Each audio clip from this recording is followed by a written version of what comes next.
Hello again everyone, this is Mr. Hoy. In this video we're going to be using the AC method to solve equations. We're going to factor both of these quadratics to give us terms we can individually solve after setting them equal to 0, similar to how we did this with the shortcut method where a equals 1 in a previous week.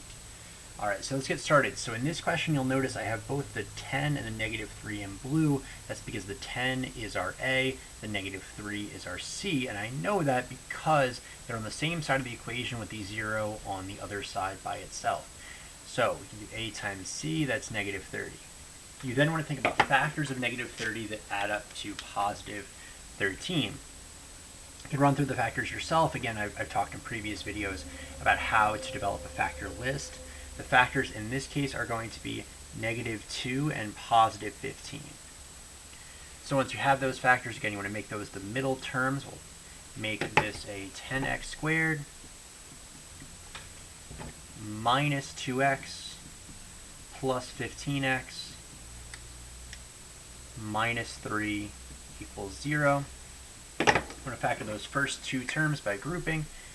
You can factor out a 2x here, leaving you with 5x minus 1. You can factor out a positive 3 here, leaving you with 5x minus 1. Don't forget equals 0 over there.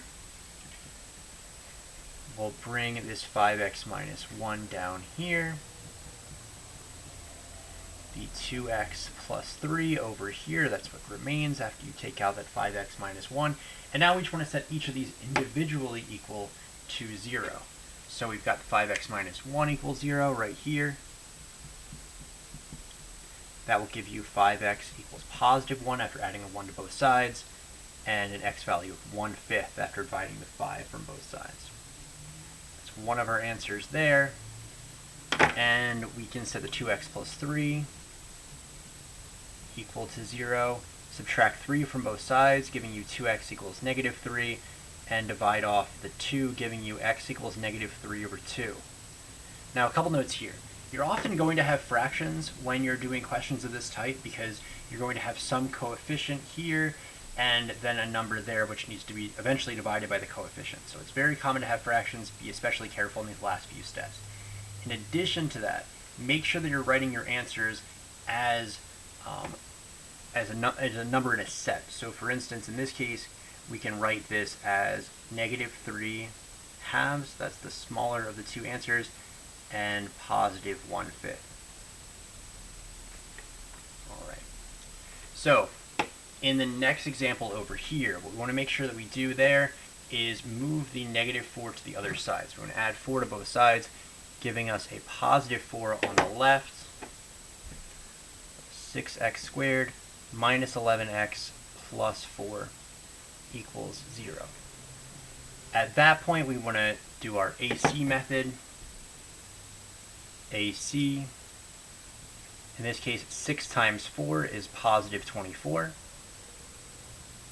And we want to think of the factors that we will need for this question. So we need factors of positive 24 that add up to negative 11. So the factors of positive 4, that's negative 11, are negative 3,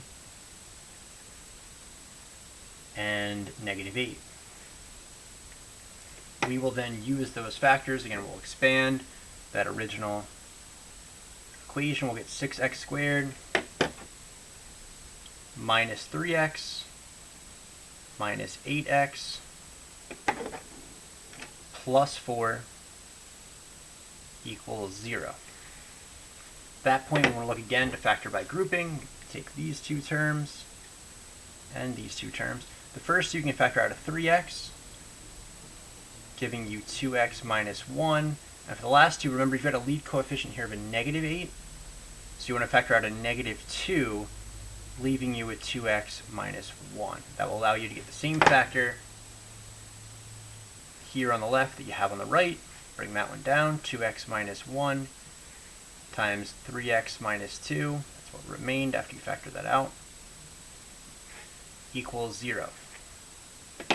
Set each of these equal to 0 individually. So 2x minus 1 equals 0. Add 1 to both sides. 2x would equal positive 1. Divide by 2. X would be 1/2.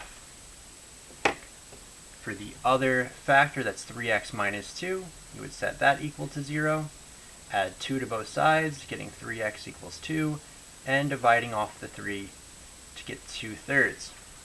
So x equals 1/2 and x equals 2/3. You want to put the smaller of the two numbers first in the set, so 1/2 is smaller than 2/3. Put that one first and 2/3 second, and those are your two solutions.